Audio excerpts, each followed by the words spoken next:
Official secrets আইনে করা মামলায় দৈনিক প্রথম আলোর জ্যেষ্ঠ প্রতিবেদক রুজিনা ইসলামের জামিন মঞ্জুর করেছেন আদালত। রোববার 23 মে ঢাকা মহানগর হাকিম বাকি বিল্লার ভার্চুয়াল আদালত তার জামিন মঞ্জুর করেন। বিচারক জামিন আদেশে বলেন 5,000 টাকা মুচলেকায় তার অন্তর্বর্তীকালীন জামিন মঞ্জুর করা হলো। এছাড়া তাকে পাসপোর্ট জমা দিতে হবে। গণমাধ্যম ও বিচার বিভাগ একে অপরের পরিপূরক, প্রত্যেকের অবস্থান থেকে দায়িত্বশীল ও সহনশীল আচরণ করবেন এমন প্রত্যাশা করছি।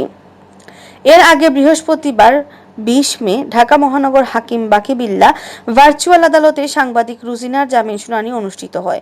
ওই দিন রুজিনার পক্ষে শুনানি করেন আইনজীবী এহসানুল হক সমাজি, আমিনুল গনি টিটু, জ্যোতির্ময় বড়ুয়া, প্রশান্ত কুমার কর্মকার ও আশরাফুল আলম। অপরদিকে রাষ্ট্রপক্ষ জামিনের বিরোধিতা করেন হেমায়েত উদ্দিন হিরণ। আদালত শুনানি শেষে রাষ্ট্রপক্ষের গুরুত্বপূর্ণ তথ্য উপস্থাপন ও জামিন বিষয়ে আদেশের জন্য রোববার দিন ধার্য করেন। গত মঙ্গলবার 18 মে রুজিনা ইসলামকে আদালতে হাজির করে 5 দিনের রিমান্ড আবেদন করে পুলিশ। অন্যদিকে তার আইনজীবী প্রশান্ত কুমার কর্মকার তার জামিন চেয়ে আবেদন করেন। শুনানি শেষে বিচারক তার রিমান্ডে আবেদন নামঞ্জুর করেন। একই সঙ্গে তার জামিন শুনানির জন্য বৃহস্পতিবার দিন ধার্য করেন। এরপর রুজিনার আইনজীবী প্রশান্ত কুমার কর্মকার তার চিকিৎসার জন্য আবেদন করেন। আদালত কারাবিধি অনুযায়ী তার চিকিৎসার জন্য নির্দেশ দেন। এরপর প্রিজন ভ্যানে তাকে গাজীপুর কাশিমপুর মহিলা কারাগারে নিয়ে যাওয়া হয়।